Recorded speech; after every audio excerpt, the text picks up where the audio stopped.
Well, hey there, happy innovators. How are you all doing today? Did you miss me? Probably not, but I bet you've been wondering, I wonder what Mike is up to. Why hasn't he released anything in a while? And I gotta tell you, I'm sure you've heard the expression, when it rains, it pours. Well, that's what my life has been like for maybe the past 2 or 3 months. And, it's just one of those things, man. It had nothing to do with music. It had nothing to do with, my day-to-day routine. It was just duty called, emergencies in my family that are, probably too personal to discuss here, or at least too drawn out and dramatic to be talked about right now. But because I'm still kind of in the middle of all of it. But it's been a rough 2 months for me, and when duty calls, and the family needs help, it's personal stuff like that, you just got to drop everything. And, I'm sorry about that. If you're a fan and you were counting on getting some new stuff from me, regularly like I normally do, I apologize for that, but it's one of those things I had no control over, and still can't believe some of it. And I'm sure when I tell the story of what life has been like for me for the past couple months, you guys will be shocked to hear that I'm still releasing anything at all. I found time to do anything at all, but enough with that. I wanted to talk today about a couple of things because it's been so long since I've done a podcast. And, I got myself a nice hot cup of coffee here. I'm going to take a sip. I suggest that if you don't have a coffee right now, maybe you can go grab yourself one and, come back and join us. And I'm going to take a sip of my coffee in the meantime. So hang on. Oh, man. I really needed that. Hang on. I'm going to take another one. Oh, man. Woo! That is so tasty. I needed to wet my whistle. Anyway, so I wanted to tell you, I've stumbled across this artist. Okay, now, I want to tell you, I don't talk about this kind of stuff lightly or easily. Like, I don't say these words about anybody easily, okay? But I think that I have discovered a guitar player that will shape the next generation of guitar players. In the back of my mind, like all the time, I kind of wonder to myself, about the future of music, and like who will be the person that comes along that really kind of changes it, the landscape for not just some musicians or some artists, but many of them. Somebody like John Bonham on drums, or Jimmy Page on guitar, or Eddie Van Halen, or Neil Peart from Rush, or these artists that came along and kind of reinvented how the approach to that instrument would be taken from that point forward, and the list is long. You got Jimi Hendrix, right? Maybe Eric Clapton for some. There's just so many. There are so many, and like I said, I wonder about it. I think about it, like, where is that kid, right now that's going to in the future emerge on the world scene and kind of like change everything, right? Well, I think I have found one of those guitar players, and his name, I'm not sure if I'm pronouncing this right, okay? So I think his name is pronounced Ichika Nito. He's Japanese, okay? Younger guy, very young, and I stumbled across him by accident, and I gotta tell you, I was so stunned by what I saw when I watched just one video from this guy. I watched about 15 of his videos, and they're kind of like marketing him like he's a YouTuber, like a do-it-yourselfer, and he just got lucky, with hard work and talent, but that's kind of like bullshit. That's how it's done now. They say that kind of thing, and the record company will. So he appears to be, emerging from the unknown, and just by luck and sweat, he's getting notoriety. I don't think that's how it works, but it doesn't matter. It's neither here nor there. The fact of the matter is that this guitar player is so innovative and so good that I can't believe it. He doesn't even need to have any other accompaniment with his guitar playing. I mean, most of his work, as far as I know, the music that I've heard from this guy, Ichika Nito, oh my gosh, he's incorporating so many different techniques and styles and things into his playing, and it's like the synthesis of all the guitar players, light rock, jazz, progressive, heavy metal, all the elements of all the guitar players are being synthesized through this guy's fingertips. Okay? And like I said, I don't say this kind of thing lightly. I'm going to put a couple of his videos down below in the description for this podcast so you can judge for yourself. Okay? But I'll tell you, I watched just a few seconds of this guy playing, and I thought, as I'm watching him, I thought, I see some Paul Gilbert in his playing. I see Yngwie Malmsteen in his playing. I see Eddie Van Halen in his playing. I see even some like flamenco style guitar playing. Some, new age techniques, and he's just putting it all in there, and it's all coming out, and I don't know, I was so stunned, but I was also kind of like happy, it makes me happy to see somebody emerge like that's younger, that's really good at something, it's important for the progress of the music and the arts that the younger generation, gets away from the typical, imitating what everybody else is already doing, and somebody that just comes along and breaks away from all of it and goes off into their own thing.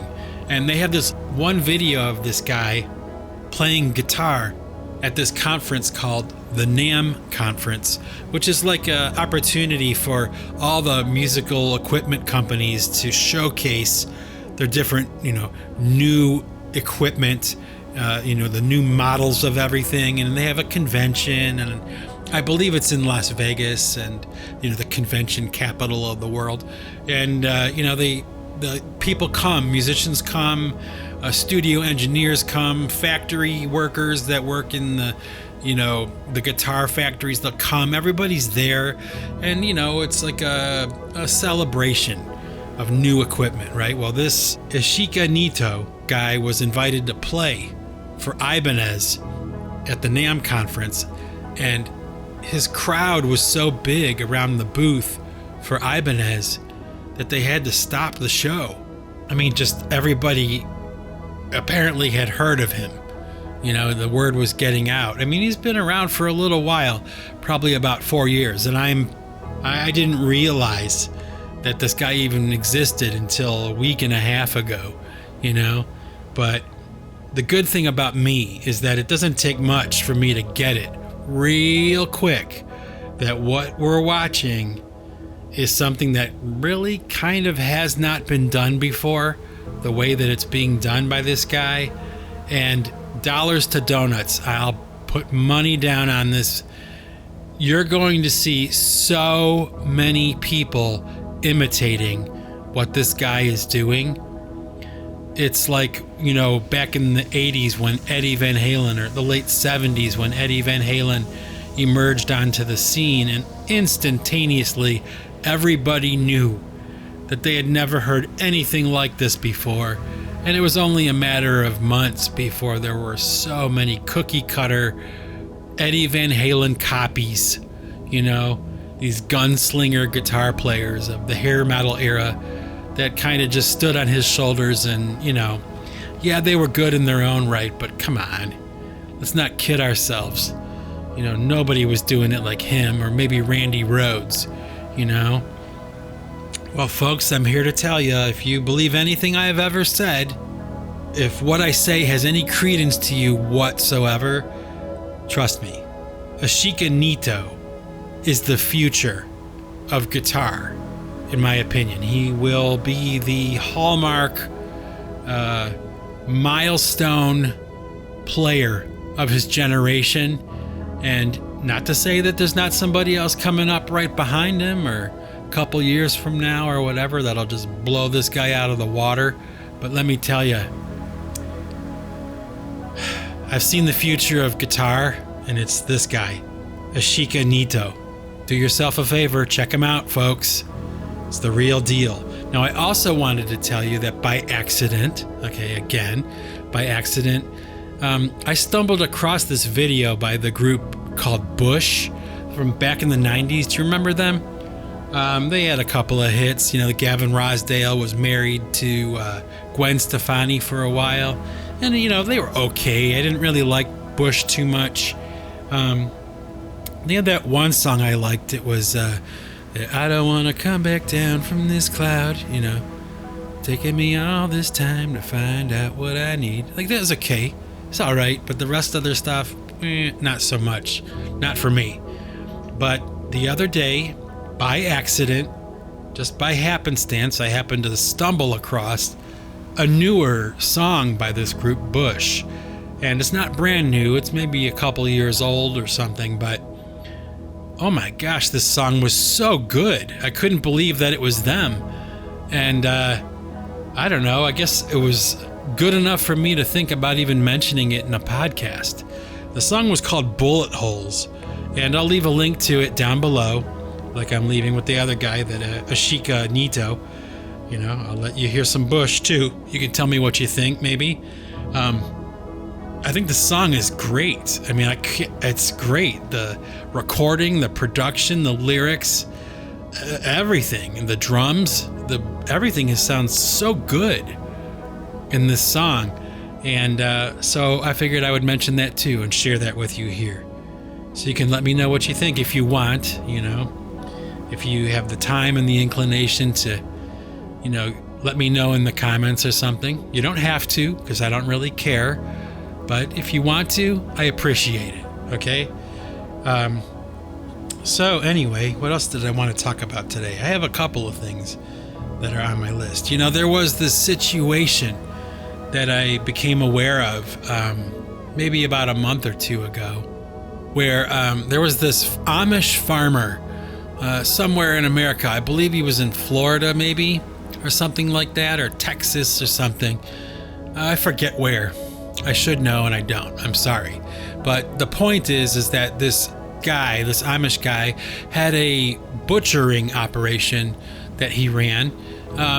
He would kind of raise cattle naturally and wholesome, nutritious, raising of cattle, no steroids or chemicals or anything like that. And he would butcher his cows and he would sell them to people in his community. And apparently there was some kind of problem with that from the federal government, and they wanted to shut this guy down because he was selling this butchered meat to people that hadn't been FDA approved or something like that. And I just thought that was really odd, I thought to myself, like, why would they be cracking down on a guy like that who's just selling to people in his community, and they're not getting sick or anything. No one's dying from eating his food that he's selling to them. They're just, there's a lot of people that do that in America. I mean, I participate in that too. I buy local vegetables and meat and things like that whenever I can. And, because it's kind of expensive and, sometimes it's too expensive. But whenever I can participate in anything like that, I think it's fantastic. I mean, have you ever had a garden fresh onion or garden fresh lettuce or, farm raised, grain fed, chicken and, beef and pork, all that stuff? It's a completely different experience than anything you'd get out of a grocery store. And don't get me wrong, grocery stores serve their purpose. They're great, especially in the United States, man. It's like anything you could ever want, you can get at the grocery store. But it's really great sometimes to find an alternative route and to, have a steak or, a burger or beef or corn or potatoes, anything that was just grown locally, and you can go down the road to the guy on the side of the road and get the thing you want. It's a different experience. And I found it really kind of, stupid and shocking that they're, starting to crack down on that now. Like, that's a problem. Why is that a problem? That doesn't make any sense to me. Like, what difference does it make if I grow a bunch of tomatoes in my garden and I decide to give you some? Because I have too many. I grew too many. What if I give them to you? What's the difference? It's like, who cares? But apparently it's a problem. And now this guy, this Amish guy, who's kind of like the poster child at this point for this issue, and he's, going into court with, against the government and all this kind of stuff, and it's turned into this big brouhaha, and probably more of a symbolic situation or a symbolic gesture than anything else. But it's like, why does anybody even care that this guy is selling, fresh, healthy, wholesome beef and chicken and things like that to people in his community? Like, why would you stop somebody from doing that? It's fantastic. Like, we need more of that, not less of that. And, here we are in these strange ass times that we live, where it seems sometimes like, the obvious way that a situation should go is like this way. It should all go this way with the decision. And then somehow, some way, it goes in the completely opposite direction. Like, counterintuitive, counterproductive, completely stupid, and like doesn't make any sense. Like, it should be going over here. Why is the situation going over here? Like, do you find yourself asking yourself that question about a lot of things lately? I do. It's like, the clear, proper, common sense decision is to go this way. Go in this direction. And whoever's in charge or whatever, they decide, like, no, we're not going to take the common sense, practical, pragmatist approach to the proper decision that needs to be made. We're going to go off in some jackass, like, stupid idea and make that what everybody has to do. It's like, you've got to be kidding me. How does that become something that you want to do? Like, why is that even an option or a choice? Like, let's shut down the guy who's selling beef and chicken, like poultry, meat, to people in his community that's healthy and natural and organic and wholesome. It's not shot up with steroids and all effed up. You know what I mean? It's like not Frankenfood. It's real healthy food. Why are we stopping this guy? Why are we giving this guy a hard time? But then, you kind of like take a step back and you take a look at the entire situation with food all around the world right now, especially like in Brussels and, out that way. The farmers, these guys who are growing the best food in the world, for people to consume, healthy, nutritious vegetables and beef and meat and, all kinds of just good stuff for our bodies. These guys are being shut down. They're under attack. They're like protesting now. They have to defend themselves. They have to get out there and stir it up. And it's become world news. But my point is why are we even talking about that? Why is that a problem? Why is good, healthy, nutritious food for all of us becoming a problem? It should be, done away with? What the hell are you talking about? That doesn't make any sense unless the will of this group of people that are responsible for making decisions on our behalf, their personal will is bad. That's the only conclusion that I can come to is why would you get in the way? Why would you impede the progress and the production of somebody who's providing for, not massive groups of people, but smaller groups of people in their community with the opportunity to eat really good, non-GMO, healthy food? And I guess asking the question, it answers it as I ask it. Of course, there must be some, faction or some group of people that don't want us to eat good and healthy food. I mean, that's a conclusion you can come to, but if that's the case, why would they want us to not have access to nutrient-dense food? Isn't that weird? And I know as I'm saying this, there's got to be people that are listening to this that are asking the same question. It doesn't make any sense. The thing that's obviously best for all of us is the thing we're going to make illegal. That doesn't make any sense. That doesn't make any sense unless their will is bad. The will is so bad that they don't want you to be healthy, and they don't want me to be healthy, and they don't want us to have access to farm fresh,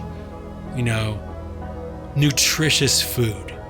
The basic thing you need to survive, right? They want us to all kind of rely on what? Something else, I don't know. I don't know what they want us to rely on, but I do know that this Amish guy that I'm talking about in this situation is really kind of just one example. And I have a feeling, like I said, he's like the poster child. This is kind of like the test case. And I would propose that we all of us who are listening to this, check out this situation. I'll leave a link for it down below in the description for this podcast, underneath the links to those videos that I talked to you about. And we can check it out. You can see for yourself, and maybe you'll want to get involved too, because I think that it could be, in my opinion, much more significant and much more important than we really truly realize at this time. So the link will be down below. Check it out and let me know what you think. All right? Anyway, so what did you all think about that Mike TV thing? That idea that I was trying? I'm getting a lot of good comments and, a lot of good feedback, especially for me, a lot of good comments about that and that idea. It's not part of the Singularity Podcast. Okay, I wanted to clarify that. The Mike TV idea, this idea of me playing music for you that I like and talking about it as it's playing and all that, I can't make that part of my podcast because I have other people's music on it, and there's all kinds of stupid, licensing issues and things like that come along with that. And it's way too complicated and way too stupid for me to make it officially part of the Singularity Podcast. Although I wish I could, okay? I wish everybody was a Creative Commons artist like me, and I could use music for free and just tell you what I like. But that's unfortunately not the world we live in, okay? So I had to make it separate, okay? And it will remain a separate thing. So just to kind of prevent any kind of confusion about that, Mike TV is not part of the Singularity Podcast. So if you're interested in checking out Mike TV, it has its own playlist. It's not part of this podcast, although it's very similar in its structure and the footage and the sounds and things. It's not the Singularity Podcast. It can't be, unfortunately. Okay, but if you do like the Mike TV idea, I wanted to say in this podcast today, I am going to be continuing with it. I have some more music to share, and I figured I would just keep going with it until I run out of music to share, which may or may not ever happen. I'm not sure, but we're gonna find out.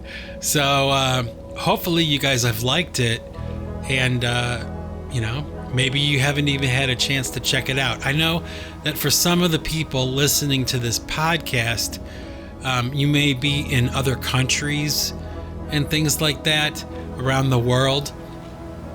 And for the Mike TV show that I have on my YouTube channel, a lot of the songs are not licensed in some of those countries that are outside of the United States. So some of the music is barred from being played in Russia or Brazil, or they'll have limitations on whatever songs I'm choosing to share with you. So the long and the short of it is that you, the listener to the Singularity Podcast, overseas somewhere, you may not have access to the Mike TV productions that I'm putting out. And if that is the case, I'm sorry. I don't know how to get them to you without getting into trouble. So maybe in time, all the complications and the confusions around that kind of situation with licensing and copyright law and all that stupid bullshit that comes along with, mainstream rock and roll music will, be lifted or lightened at least. And, I don't know, who knows what the future holds, but hopefully eventually the world will get there, where they'll realize that by allowing people to play and share music for free, it helps sell more music. If that's what you're worried about, if you're worried about making money, it helps to sell more and to make more money. You're not giving anything away for free. It's so stupid. But okay, not everybody can be a Creative Commons artist, with attribution licensing or whatever. Not everybody's going to do it. Okay. But anyway, there was something else I wanted to talk about today that I thought was kind of funny. What was it? Oh, yeah. Okay. Do you remember that story about that lady from the ACLU? I think she was the leader of the ACLU or something. And, I forget what organization she was in charge of, but she was a white Caucasian woman who was kind of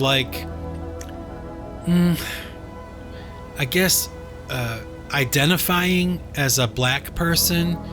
She had dyed her hair.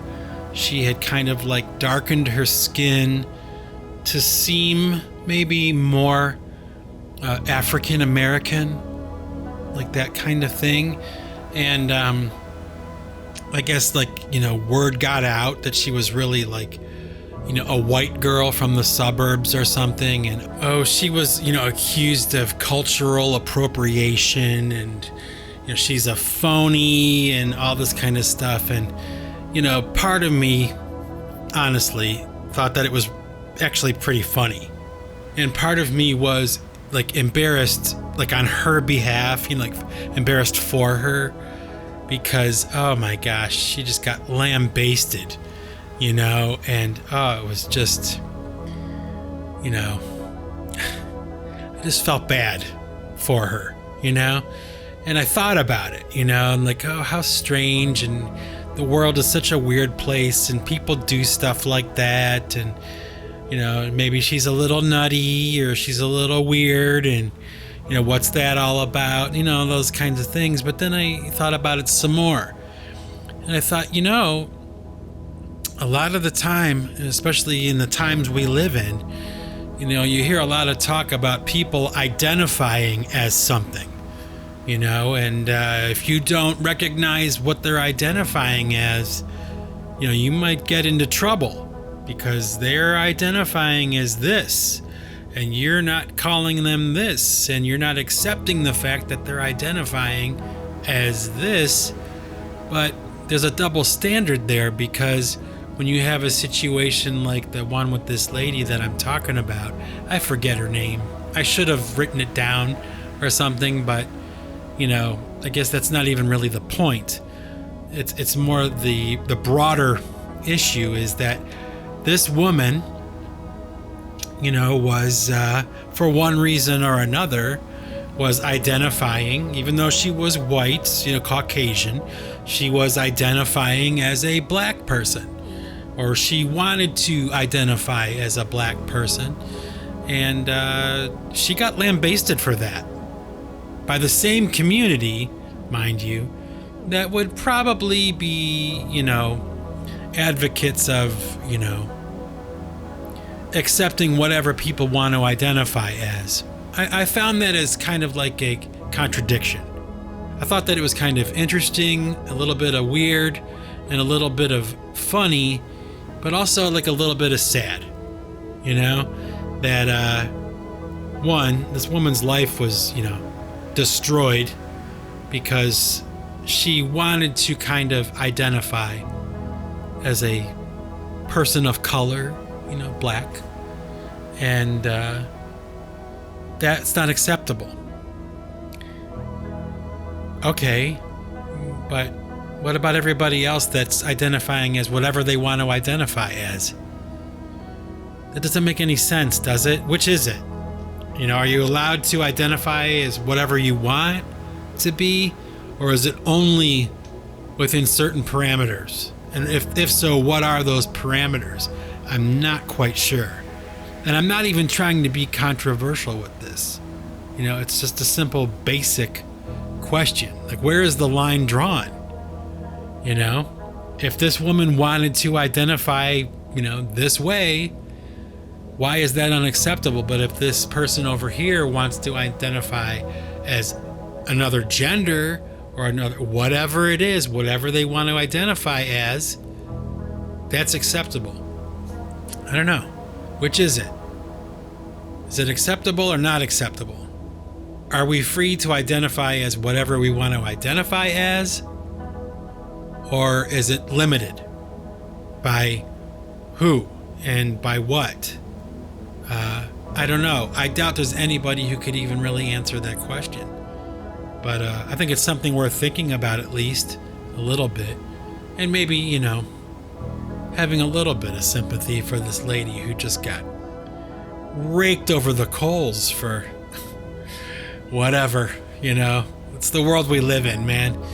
It's crazy stuff going on. But anyway, that's neither here nor there. I probably should omit this whole section from this podcast, but brevity is the essence of wit. So we'll see how it goes. I doubt that there's really that many people who care enough or even listening to this to have it even matter. I was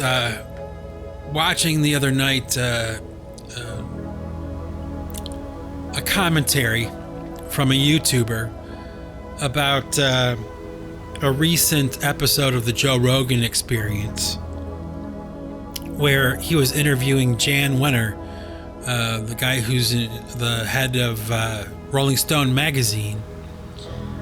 And he was talking about this conversation between Joe Rogan and Jan Wenner, and how he felt, this commentator felt, that Jan Wenner had entered this discussion with Joe Rogan with no real sense of like humility, that he had his beliefs and the things that he believed in. He wasn't going to change his mind. No one was going to change the way he thought. And the point of this commentary was that maybe the conversation between Joe Rogan and Jan Wenner would have been better if both men are prepared to have their mind changed. A sense of humility, like the ability to be talked out of your idea, And I thought about that. I'm like, that's actually not an entirely bad way of looking at things. Like, maybe all of us should have more humility.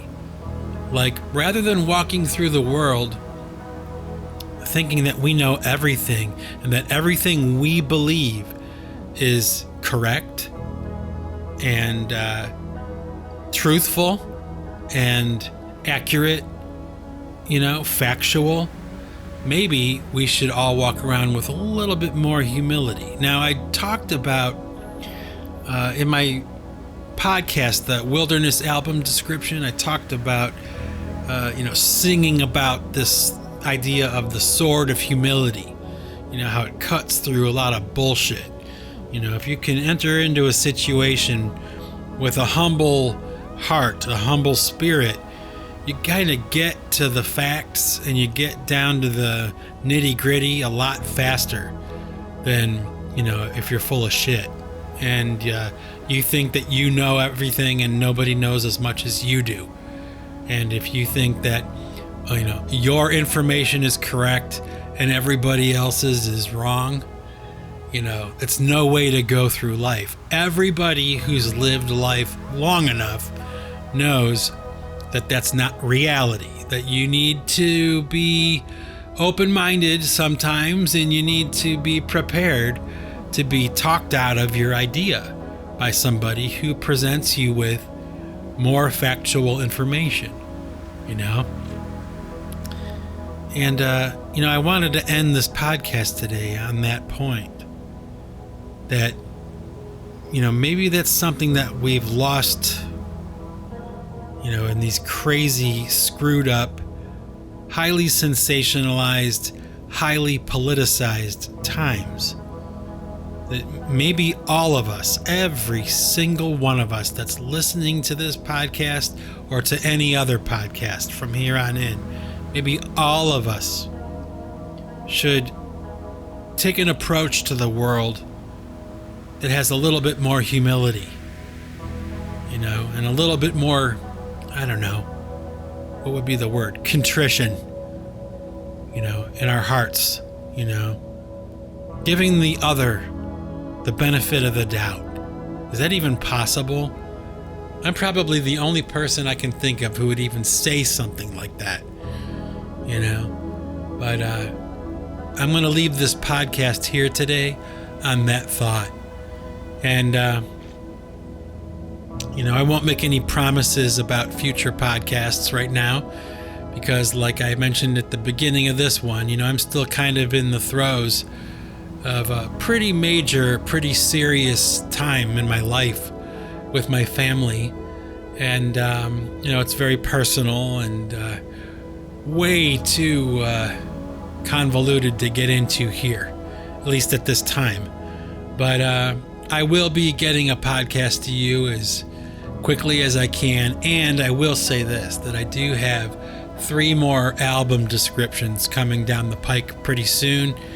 I got one for the Pipewire Escons, PC1 Escons. I've got one for The Last Major Sin from Pipe Choir, and The Wrench in the Rubicon from Pipe Choir. I have a bunch of stuff coming, so as soon as I get this stuff put away with my family and get back to some sense of normality in my life, you'll be hearing more from me. But be patient. I'm not going anywhere. I'm not quitting. I'm not stopping. My happy innovators. It's not going to happen. I will be doing something like this, or making a song, or doing a thing up until the day I die. I'm never going to stop. So even though there might be some gaps in between some of my production and things that I release, rest assured, if you're a fan, I'm not quitting, I'm not retiring, I'm not stopping. I'm just reaching a point where the things in my life, in the periphery, need to be addressed. And sometimes I just need to kind of drop everything and take care of business. I'm sure you can understand. So with that, my happy innovators, until next time, remember, folks, if you want to keep what you've got to give it away.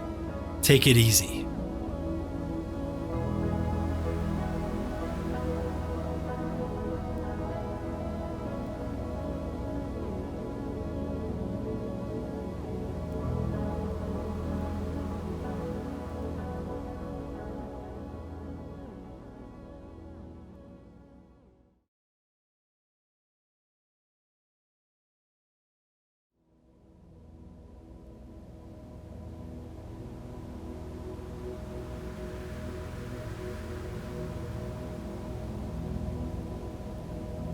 Well, hey there, happy innovators, the ones that are kind enough and generous enough with your time to wait until after the podcast is over to hear some music.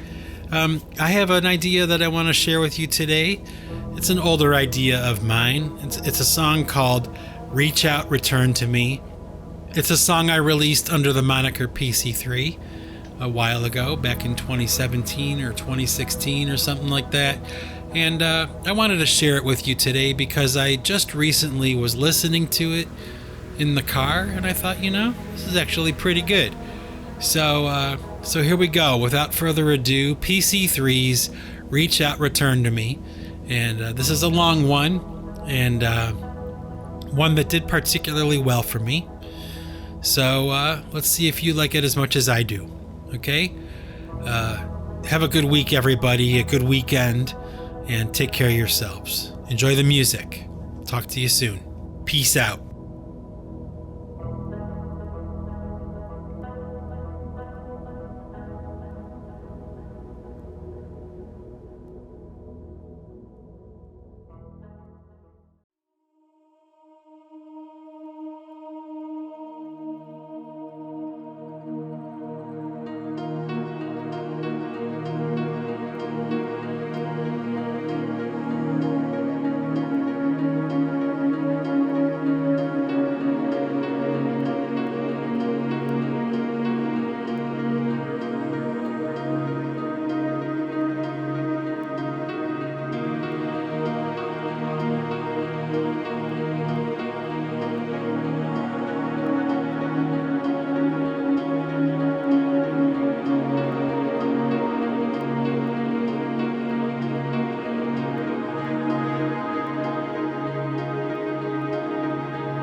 Return to me.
to